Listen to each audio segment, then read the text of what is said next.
Antes da gente começar aqui, quero fazer uma dinâmicazinha com vocês aqui. Cadê a... Vem cá, Luciana, vai ser minha cobaia.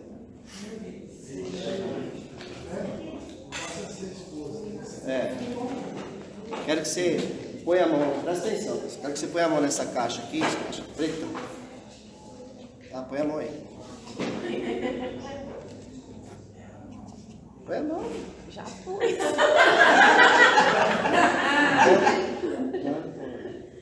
eu ver. Vem cá, cara. Corajosa, Carol?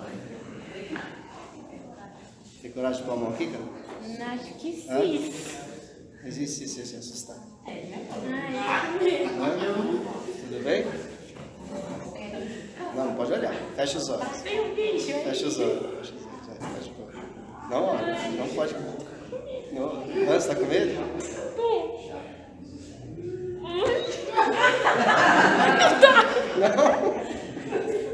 Deixa eu ver. Corajosa. Vem. Põe a mão aqui. Eu vou. Então vem. Vai quebrar minha dinâmica. Fecha os olhos.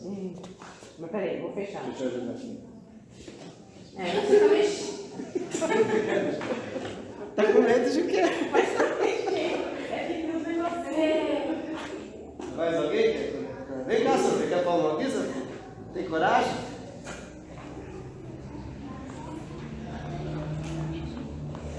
Fecha os olhos.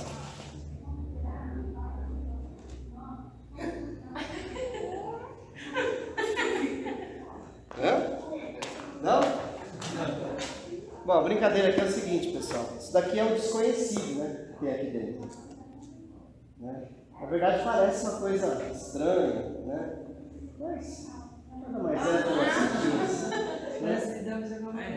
Isso chama medo.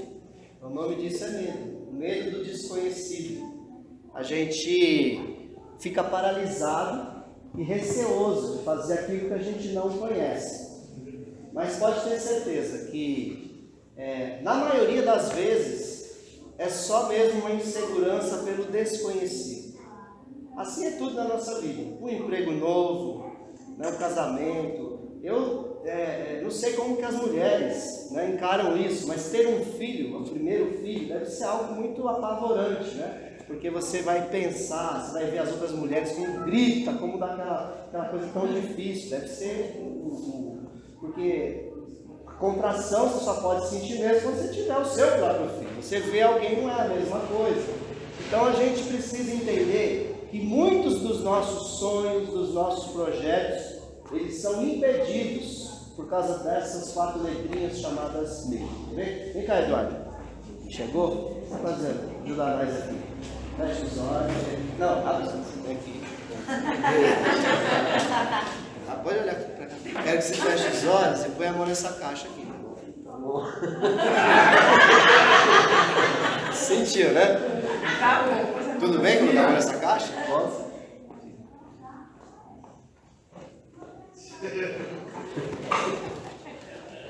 Papel? Corajoso esse aqui. Não tem nada. Então o que eu estou querendo dizer, né, que você chegou agora, vocês também, né? Não deixe o medo te impedir de fazer coisas novas, desconhecidas. Porque quem sabe de cor, levanta a mão, está escrito em Hebreus 11:6. Vamos ver quem sabe. Isso é clássico esse texto. 11:1 vocês sabem, né? Quem sabe levanta a mão, só levanta. É que fala do verdadeiro amor? Eu acho que não é assim, não. Você fala da fé. A fé aqui. Fala de fé. Aqui. É a certeza das coisas que não se vê e naquilo que se espera. Isso, esse é o 11:1. Ah, é? Novo convertido é uma bênção. Isso aí. E o 11:6? 11:6. Clássico, hein? Sem fé? É impossível agradar a Deus. Então Deus espera de nós uma atitude de fé. E a gente geralmente está diante de situações que causam paralisia, causam medo. Jesus teve muita agonia, mas não teve medo. Você ter agonia, você ter receio de alguma situação, você até pedir para o Pai, se possível, te passar daquela situação, para você não precisar passar por aquilo, você falar, Senhor, tem outro jeito de eu cumprir seu propósito? Isso não é falta de fé e não é medo, isso é relacionamento, você conversar com o Pai.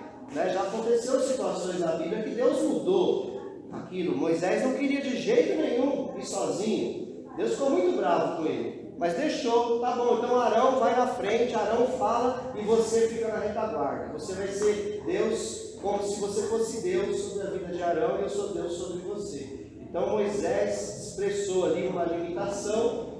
Deus disse que era ele, que podia ser ele, mas ele não conseguiu. Então você se relacionar não é medo, mas você quer fazer e cumprir o seu propósito. Não deixar as coisas que você não conhece te paralisarem. Essa semana eu ia já falar dos projetos do ano que vem, mas eu não estou preparado ainda. Na semana que vem acredito que vai ser a nossa última aula do ano, que é dia 28, né? 28 de novembro. Aí em dezembro a gente entra em férias. Aí na semana que vem nós vamos falar dos nossos projetos. E você cheio de fé, de coragem, vai nos ajudar a orar, vai nos ajudar a fazer as coisas acontecerem na igreja. Amém? Então, em primeiro lugar, o que eu peço para todos, vamos estar em oração e confiando naquilo que Deus quer fazer através de nós nessa igreja, nessa comunidade. Porque nós precisamos entender, irmãos, existem milhares de pessoas indo para o inferno. Milhões, todos os dias no Brasil morre gente sem Jesus. Todo dia no mundo, mas todo dia naquela área de alcance que eu tenho, na minha família, no meu bairro, no meu trabalho, em volta de mim, tem gente morrendo e indo para o inferno. Então isso é mais do que suficiente para nós estarmos atentos que nós precisamos nos posicionar. E o primeiro passo disso é jejum, oração e preparação. O resto, deixa que Deus vai fazer. Amém? Vamos construir. Apaga um pouco as luzes aí. Deixa que eu vou lá. Vai lá, Igor. Sobre liderança, temos falado sobre esse assunto, né? Um crente, líder assusta, né? Mas um crente, ele é cheio de fé. Então, aquilo que eu trouxe para vocês aqui, você precisa crer, né? Paulo escreve para Timóteo e fala assim, porque eu sei em quem eu tenho crido. Então, se você sabe que Deus é poderoso, nós falamos isso sempre. Deus é o Todo-Poderoso, Deus sabe de todas as coisas. A gente tem entendimento do quanto nosso Deus é grande. Então, esse é o primeiro passo para você ser um vencedor, um vitorioso na sua fé. É você entender e saber em quem você tem crido. Então, a Bíblia fala, faça a prova de Deus. Lá em Malaquias, quando ele fala que eles tinham... Por que está escrito ali? Naquele contexto, eles estavam numa situação de crise. Não estava fácil para o povo de Israel. Eles não estavam dominando, eles eram dominados nessa época. O inimigo estava lá, né? Eles eram tributários do inimigo. Então, quando Deus fala para eles darem os dízimos, as ofertas, e fala assim, depois fazei prova de mim, eu vou mostrar para vocês quem eu sou. Então, isso é para tudo. Nós crermos que na impossibilidade é que Deus opera o milagre. Se tiver tudo bem, não tem milagre. Então, a gente quer ver milagre. Então, se você tem uma impossibilidade, quem falou isso foi o Angus Buchan, lá do Fazendeiro de Deus, sabe? Ele fala assim, que diante de uma impossibilidade é que aparece o milagre. Uma frase tremenda, essa que Deus deu para ele. Então, diga assim, porque eu sei em quem eu tenho crido. Um homem de Deus, ele é cheio de fé, porque Deus não nos tem dado espírito de covardia. Então, na hora de a gente colocar a mão na caixa, a gente tem receio, a gente ficou preocupado, o que será que tem aqui dentro? Será que eu vou tomar um choque? Será que... né? Então, você precisa de coragem para fazer as coisas. Deus não te deu um espírito de covardia. Timóteo era um jovem, cheio de fé, cheio de vontade de fazer as coisas, mas não era fácil. Para nós é muito fácil, irmãos. Você não vai para a cruz ser queimado. Você não vai ser lançado na cova dos leões e você não vai ser decapitado. Você não vai ser queimado numa fogueira. Você não vai. Mas nessa época eles eram. Então, quando dava louca no Império Romano lá, uma determinada cidade começava uma perseguição grande sobre os judeus. Então, houveram várias, sobre os judeus e cristãos, houveram várias perseguições. Pensa só, você é um jovem que nasceu no judaísmo, como Timóteo, aprendeu ali as escrituras, e agora você recebe Jesus, e agora você é duplamente perseguido. Você é perseguido pelos romanos, porque você é um cristão. Você é perseguido pelos judeus porque você é um cristão. Então eles estavam sempre em situação temerosa.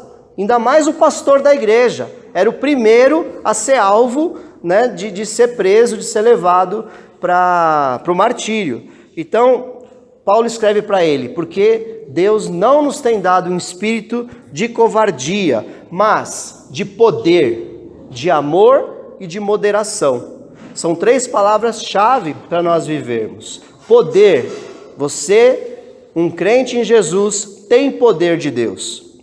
O poder de Deus se manifesta na tua vida diante de uma situação, diante de um problema. Você pode recorrer ao poder de Deus, ele está disponível para todos nós. Isso não é teoria. Isso é diante de uma necessidade, pode crer que Deus vai operar poderosamente. Isso não quer dizer que todo crente vai ter livramento de morte, de todas as situações, porque Jesus explicou para nós que a qualquer momento pode acontecer uma tragédia com qualquer um. O importante é que nós estejamos sempre preparados. Aparentemente Estevão foi um fracassado diante daquelas pessoas ali que o apedrejavam. Só que ele viu os céus abertos e Jesus de pé esperando ele ser recebido. Ele fez uma pregação só. Pregou uma vez e já foi apedrejado. Mas ele foi vencedor porque Jesus de pé recebeu ele lá no céu. Então não se preocupe com a estatística. Não olhe para o sucesso numérico, mas olhe para a sua qualidade de cristianismo. É isso que realmente importa. O poder de Deus vai te ajudar nisso daí. Amor. Não preciso nem falar, né? Amor é uma coisa que são os 2 mandamentos, amar a Deus e amar ao próximo. Então, na nossa vida cristã, nós precisamos do amor como base de tudo. Quando você vai tomar uma decisão, você precisa colocar o amor em primeiro lugar. O que isso vai ocasionar? Que consequências tem isso na minha vida e na vida do meu próximo? Amor em primeiro lugar. E por fim, moderação. Todo crente, ele precisa de domínio, de controle, moderação. Não é uma pessoa descontrolada, é uma pessoa moderada. Não é uma pessoa morna, é diferente. Uma pessoa moderada é uma pessoa que sabe o limite, sabe até onde vai, sabe o que pode e o que não pode fazer. Ela não precisa de freio. Ela não precisa de alguém ali conduzindo ela. Ela tem o Espírito Santo que a conduz em todas as situações. Não é uma pessoa explosiva. A sua personalidade sanguínea, geralmente é o sanguíneo e o colérico que mais acontece isso, das 4 personalidades, né? Ela não te dá o direito de você não ser moderado. Eu e você precisamos de ter controle, porque a reação, ela fala muito de como está o nosso coração.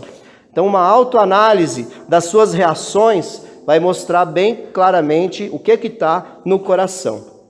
Quando vem aquele ímpeto, aquela vontade de xingar alguém, né? Vontade de pagar o mal com o mal mesmo, né? Vontade de puxar o tapete, né? Vontade de falar e gritar bastante. Então, isso é o que está dentro de nós.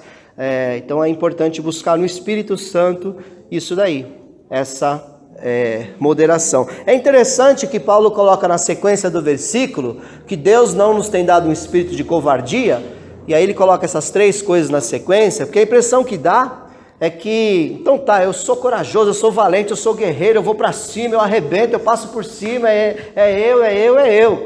Aí você vê aí, ó, amor, poder de Deus, né? Amor e moderação. a necessidade do equilíbrio em tudo isso. Amém? Homem de Deus, cheio de fé, fala assim: eu sou um chamado do Senhor e cheio de fé. Aí o que acontece? O que o medo faz? Ofusca a visão. Ninguém viu o que tinha dentro da caixa, né? A Sofia pôs a mão e ela até foi tateando, né, também, né? Acho que o Eduardo também colocou a mão e foi para sentir o que tinha lá dentro. Nós temos outros 5 sentidos. E eu quero dizer que o crente tem o 6º sentido. O crente tem o Espírito Santo, além dos sentidos naturais.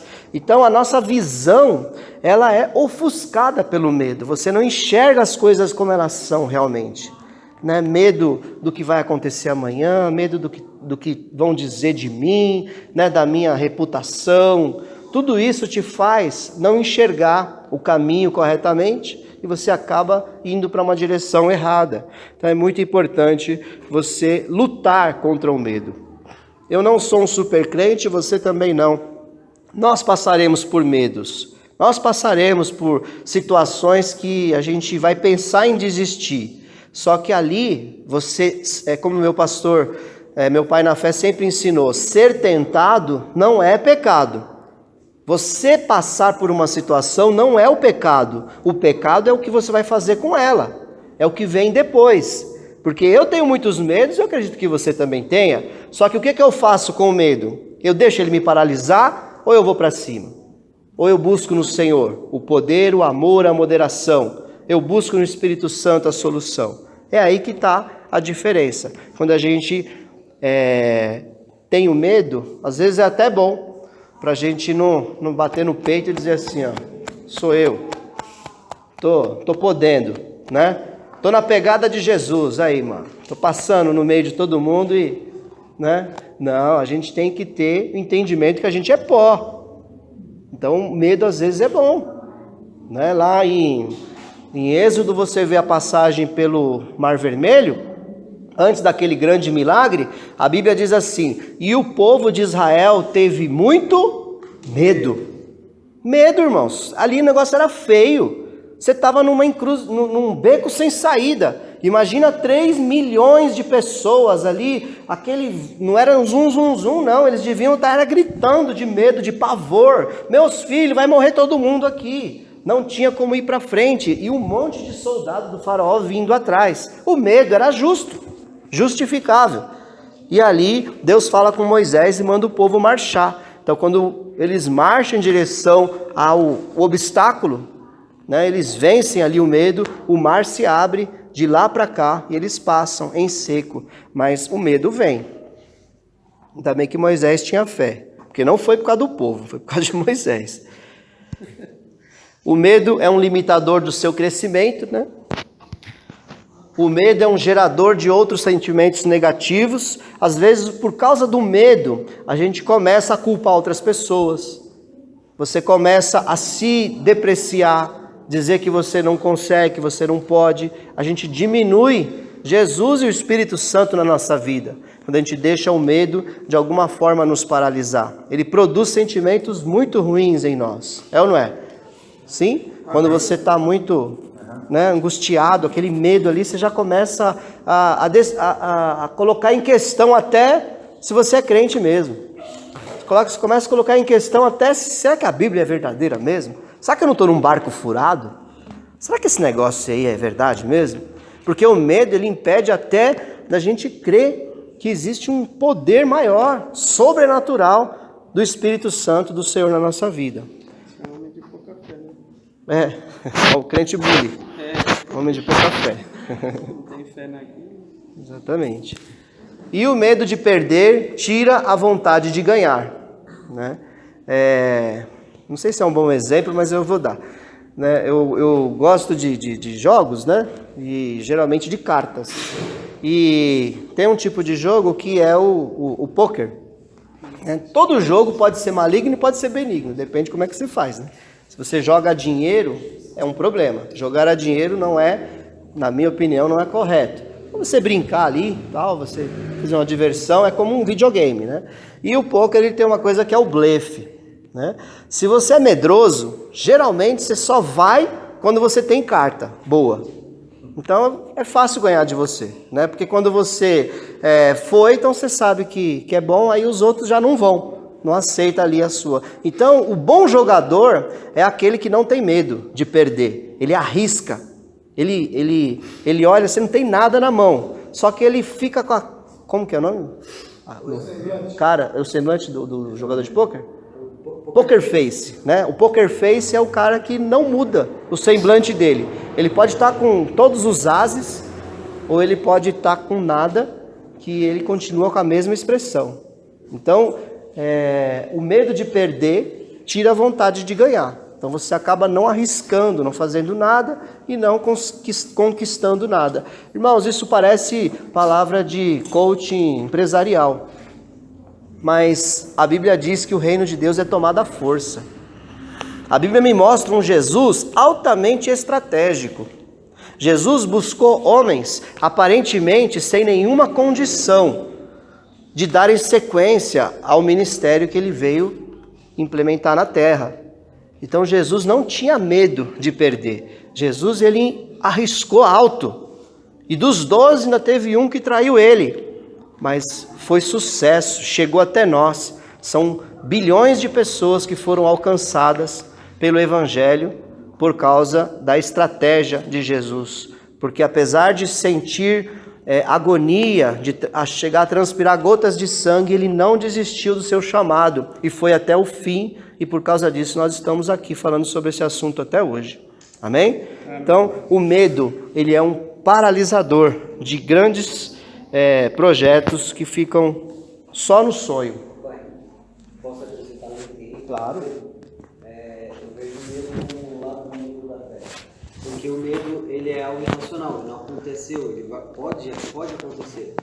É do mesmo modo a fé. A fé, você crê em algo que não aconteceu, mas você crê que vai acontecer. O medo é igualmente, só que ele leva para um lado negativo. Você às vezes deixa de ganhar por conta do medo, ou você acaba tomando atitudes erradas com medo de algo poder acontecer que ainda não aconteceu. Então é uma fé, só que é uma fé do lado negro. Exatamente.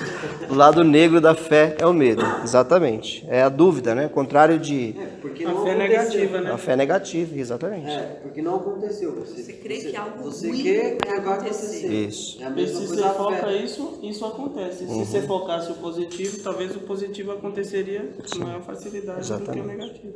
E a gente tem, parece, mais facilidade de aceitar o negativo, né? O medo, a dúvida, do que crer, né?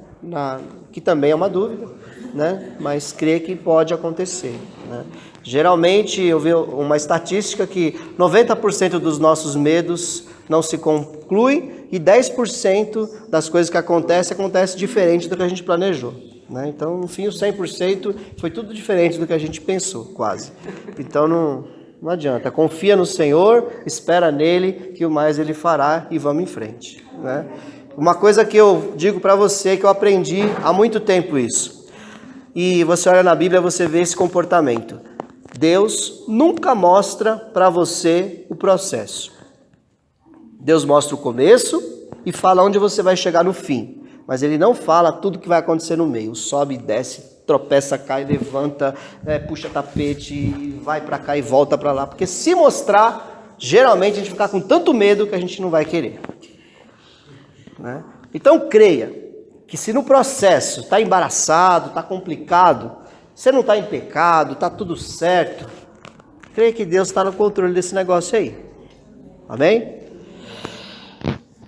Olha aí.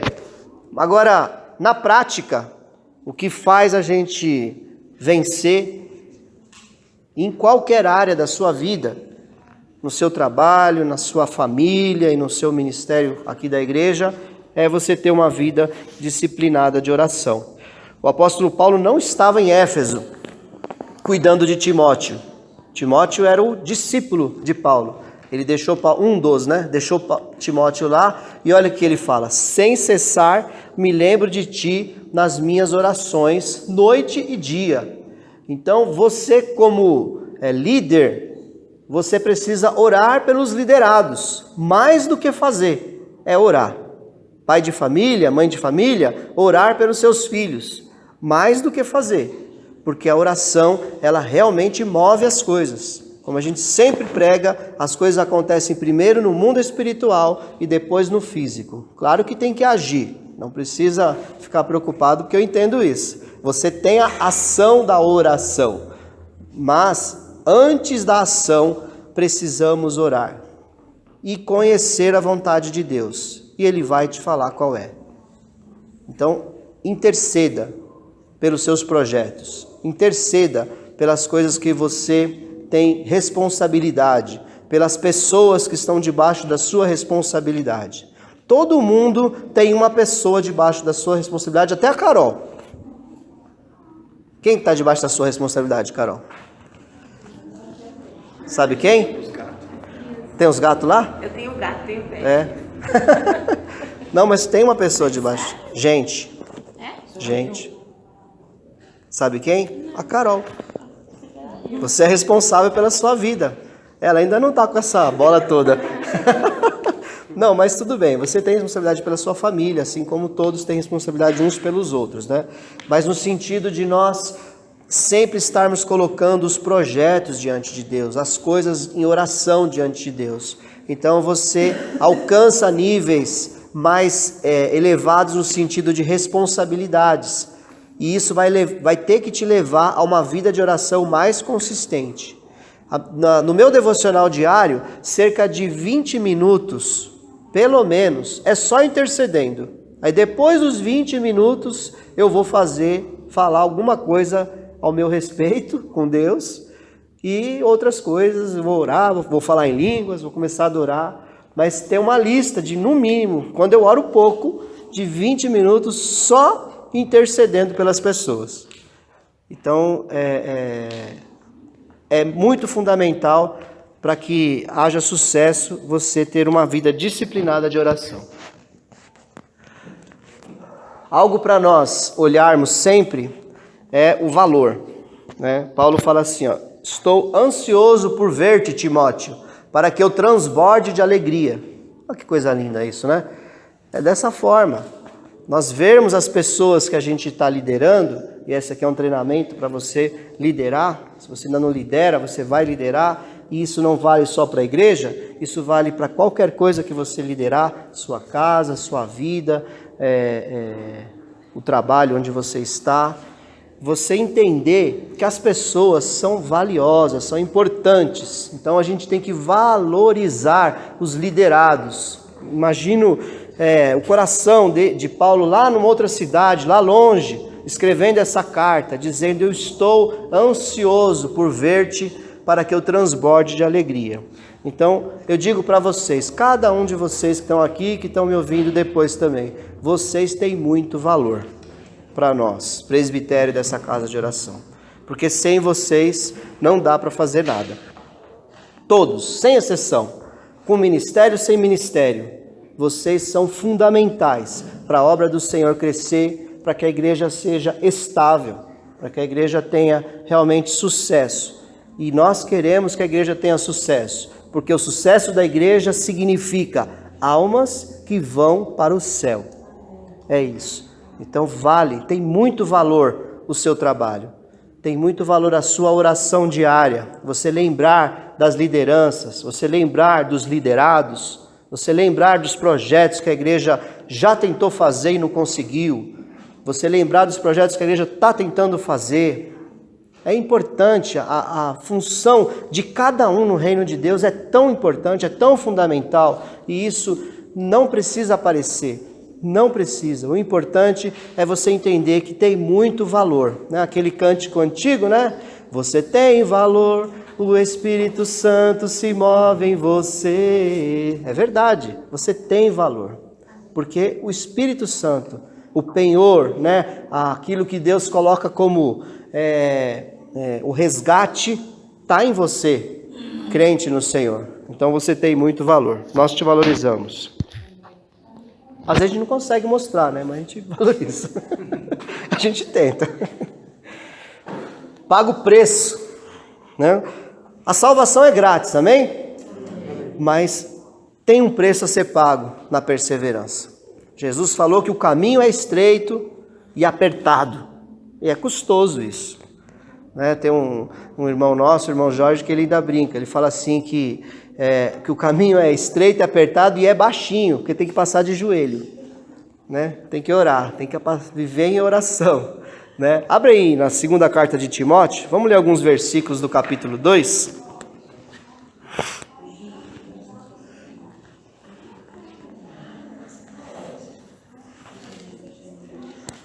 Hoje eu não ganhei água.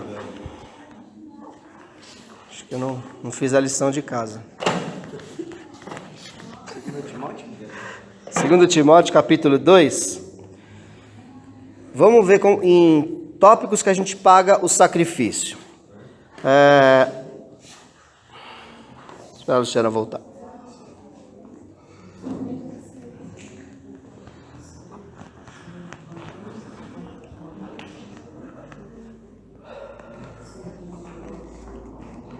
Como diz o ditado de academia, né? No pain, no gain. Né? Sem esforço? Sem dor, né? Sem dor não tem ganho. Então, os seus músculos só crescem se eles rasgarem.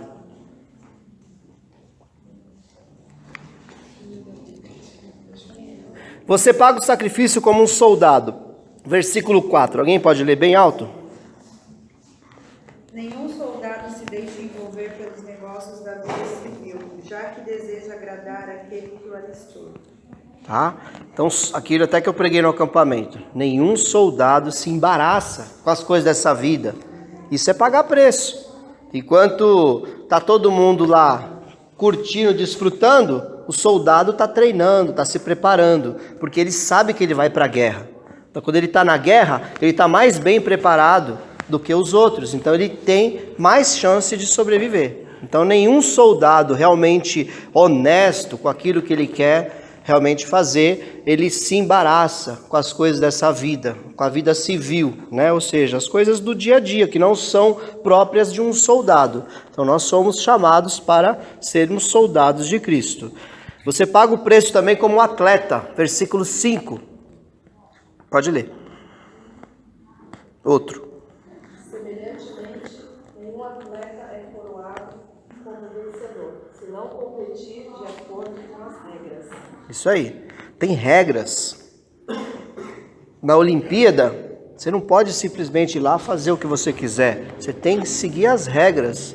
E a vida cristã tem regras. A gente tem regras.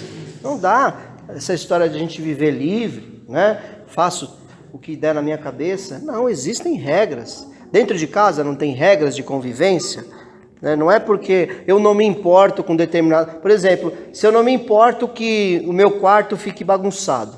Eu jogo a cueca no chão mesmo, eu não arrumo a cama, né? Eu deixo as portas abertas do guarda-roupa, as gavetas tudo bagunçada. Se eu não ligo para isso. Poxa, mas na minha casa tem outras pessoas que ligam. Então, se eu olho, eu passo naquele quarto, eu me importo. Eu passo naquele quarto, vejo aquela bagunça, aquilo está me incomodando, a gente convive no mesmo ambiente. Então, tem regras básicas. Não é porque uma coisa não me incomoda que eu posso fazer. Tudo me é lícito, mas nem tudo me convém. Então, de que maneira isso vai afetar o meu próximo? Essa é uma regra cristã básica. E qual é a base dessa regra cristã para que eu não seja legalista ou que sejam as minhas palavras? Qual vocês acham que é a base dessa regra? De eu não ofender o meu próximo e aí eu deixar de fazer alguma coisa que não me faz mal. Qual é a regra base? Respeito, mas tem uma palavra melhor. É o amor. Então, por amor ao meu irmão, por amor às pessoas, eu sigo determinadas regras que nem são pecado. Amém? Então, isso é um sacrifício que a gente paga preço. Como lavrador, versículo 6. O lavrador que trabalha arduamente deve ser o primeiro a participar dos frutos da colheita.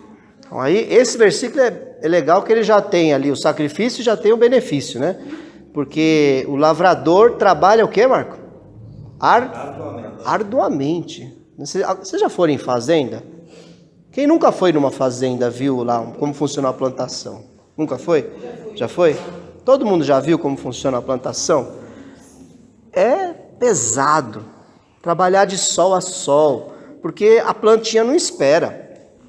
Se você não cuidar da erva daninha, ela cresce muito mais rápido do que a planta normal. E aí o que acontece? Ela sufoca a planta normal. Então tem que capinar, né? Tem que limpar, tem que adubar, tem que jogar o agrotóxico, tem que trabalhar. Então o lavrador trabalha arduamente. Olha que nós estamos numa época, né, que é mais fácil. Realmente é tudo muito mais fácil, né? A gente morre de câncer, mas tem bastante agrotóxico legal que ajuda a gente. E as máquinas também trabalham. E as máquinas trabalham bastante também, né?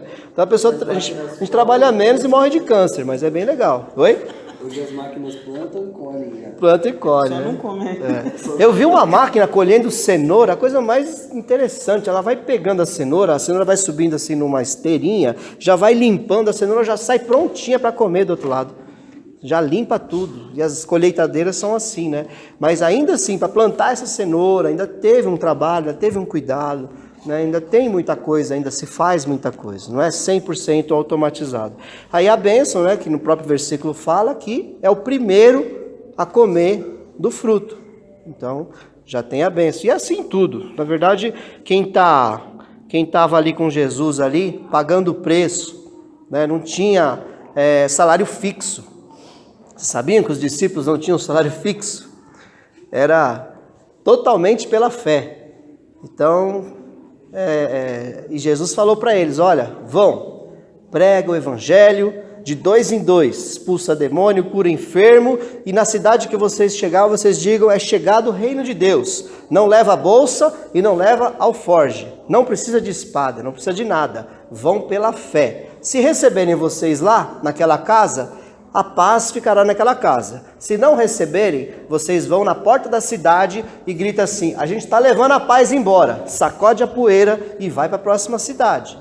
Então não tinha garantia de nada, mas nunca faltou nada para eles, né? Então você vive mesmo pela fé. E por fim, versículo 15. Pode ler.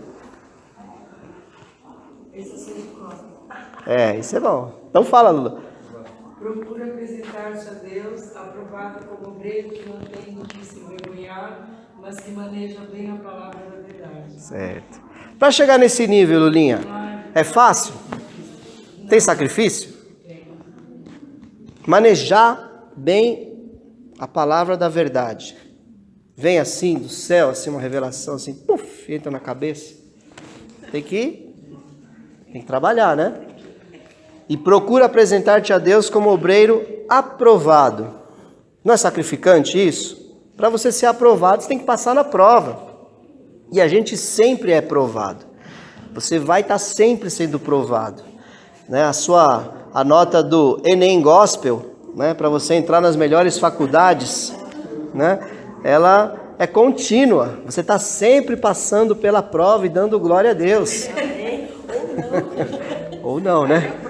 Aí reprova. Por que será que demorou 40 anos para entrar na Terra Prometida? O povo no deserto, quem sabe? Porque era longe?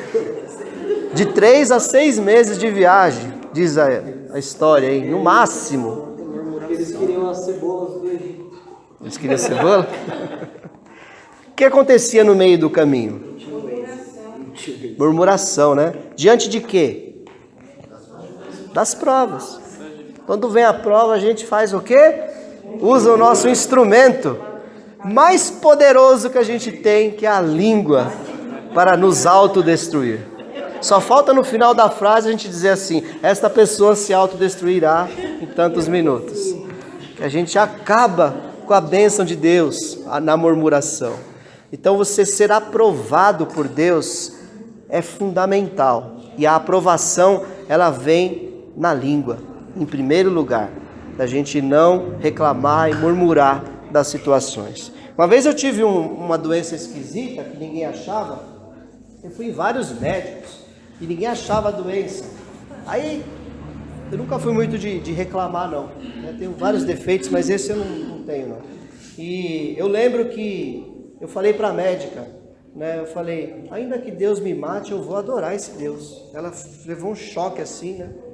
Porque ela falou que não sabia o que era, e eu falei isso para ela, ficou um zoião arregalado, né? Então, não importa, irmãos, se você vai viver, se você vai morrer, o que importa é você não perder a sua bênção aqui na terra, amém? Porque você vai colher lá no céu. Então, pague o preço, como soldado, como atleta, como lavrador, como obreiro, tudo figuras da nossa vida cristã.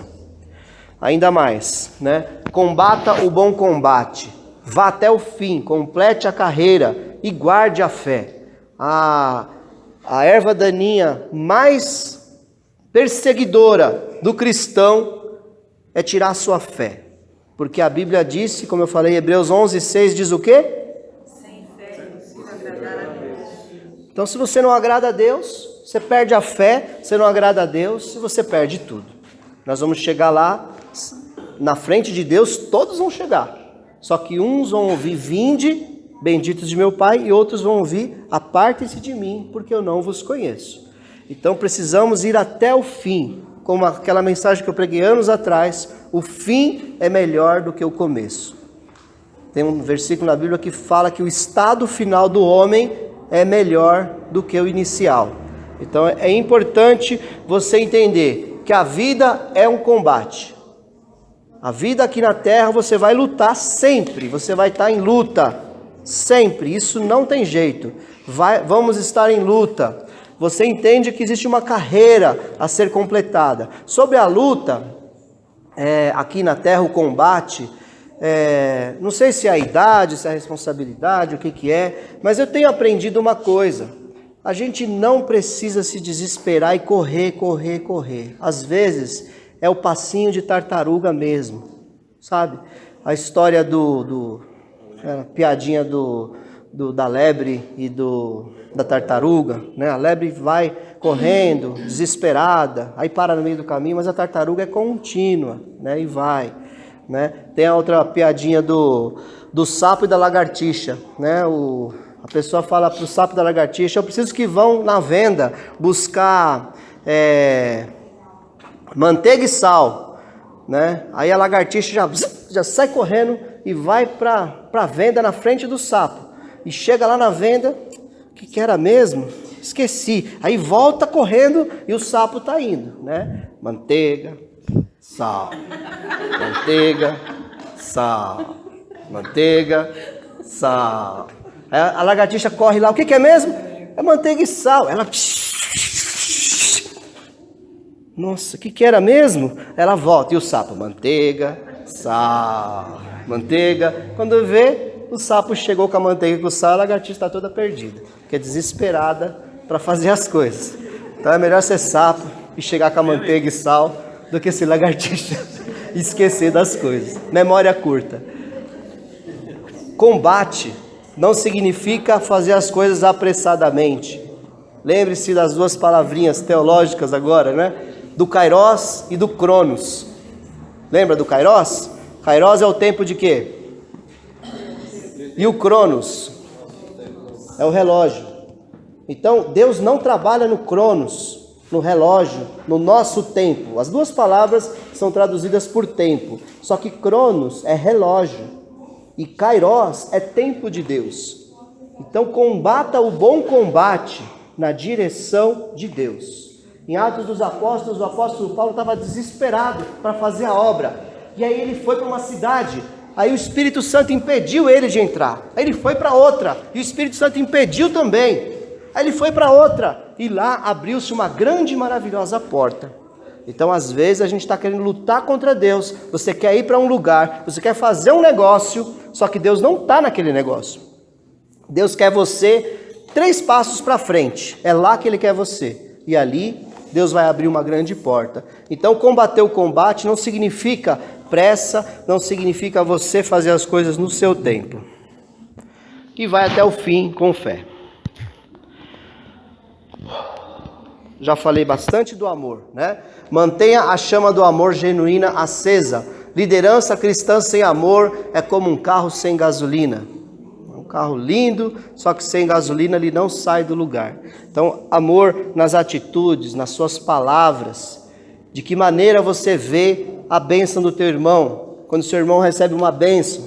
Quando alguém que não é irmão recebe uma bênção. Como que você enxerga isso? Amor, ame, se alegre com a pessoa. Quando alguém te desagrada, quando as coisas não acontecem do jeito que você queria, ame, ame, ame, ame, ame, incondicionalmente. Olha para o irmão do seu lado aí, fala assim, eu te amo. Fala assim, pela fé, pelo menos, pela fé.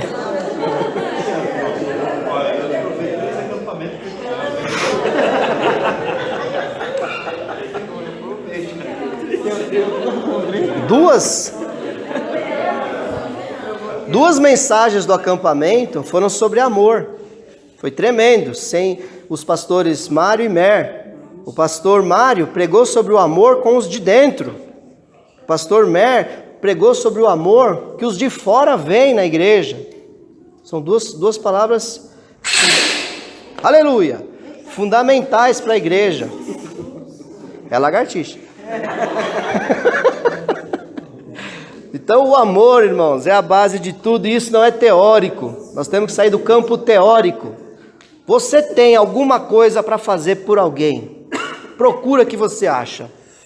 Você tem um bem para abençoar alguém, você tem uma oração para você repetidamente orar por alguém até a pessoa receber uma bênção. Você tem uma palavra para trazer para alguém, você tem um serviço que você pode fazer por alguém. Nós temos amor para dar, sim. Procura que você acha. Isso vai fazer você ser mais feliz, porque a Bíblia diz, e eu creio nela do começo, do princípio até o amém de Apocalipse, melhor coisa é dar do que receber. E a Bíblia diz que se você der, Deus te devolverá. Boa medida, recalcada, sacudida e transbordante vos darão. Isso não é por interesse, é por entendimento. A gente faz por entendimento, mas Deus é tão bom que eu aprendi, Jesus paga bem.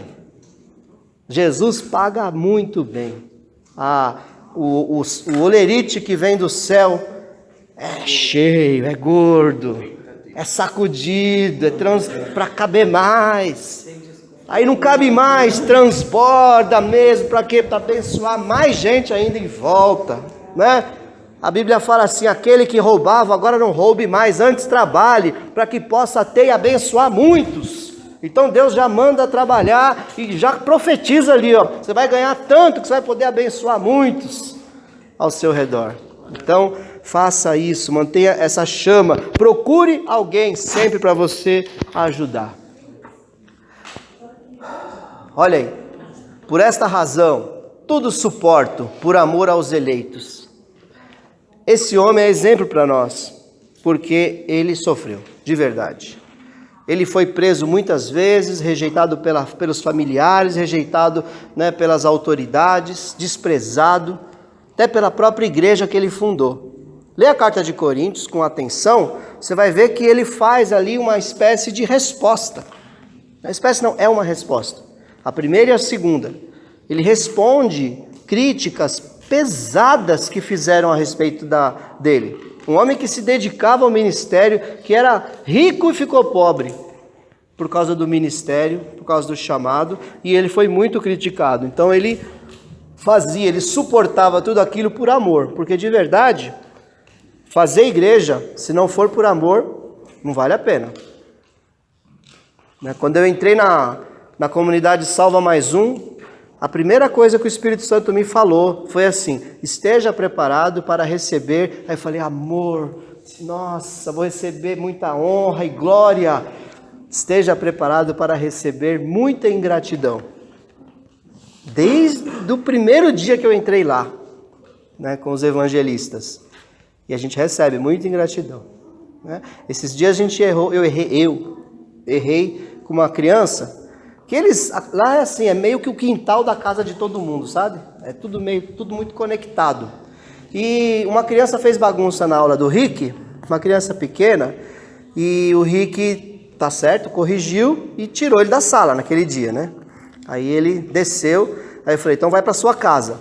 Aí abri a porta e mandei ele para casa. Só que eu não prestei atenção que ele era uma das crianças, das poucas, que a mãe leva e busca. E é aquela mãe rígida que não deixa a criança nem pôr o pé para fora de casa.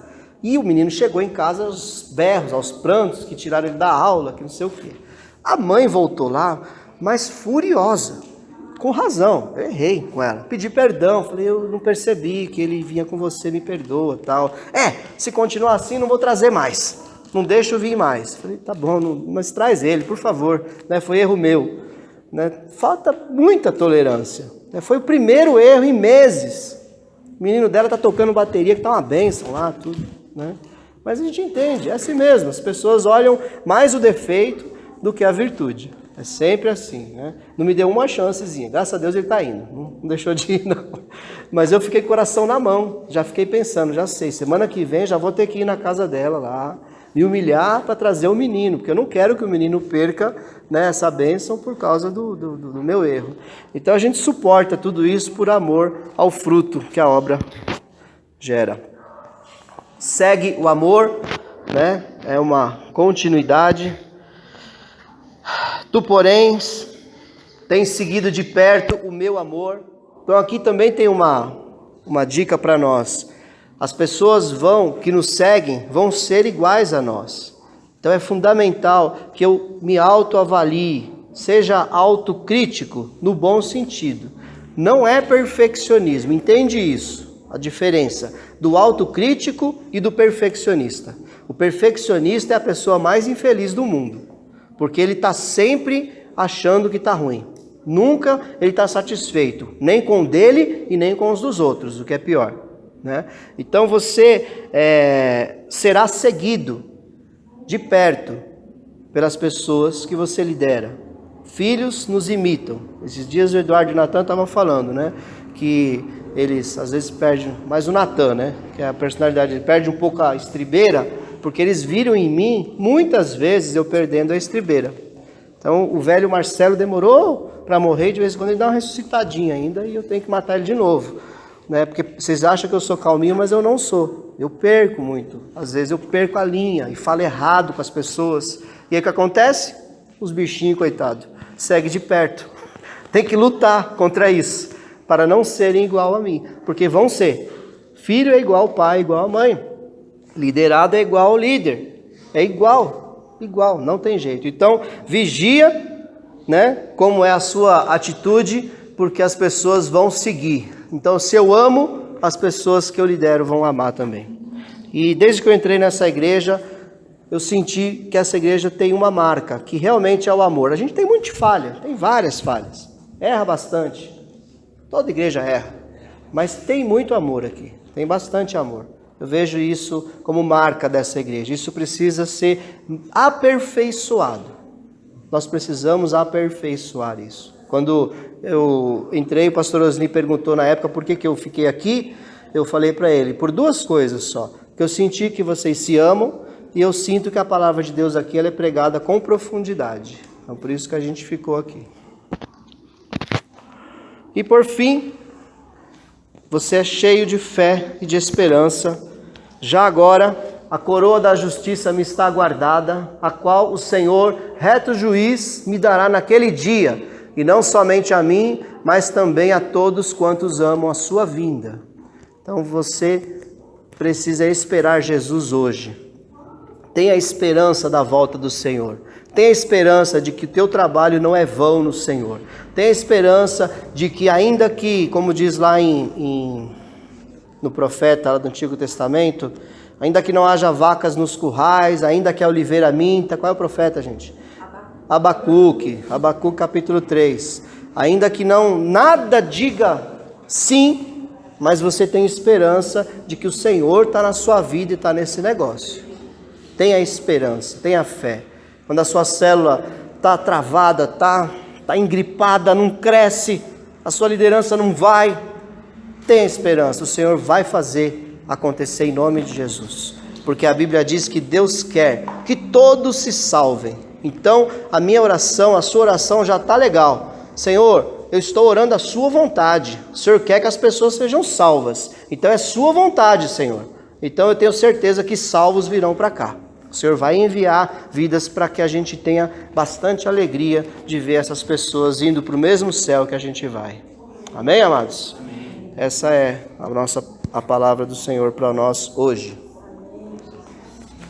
Dúvidas?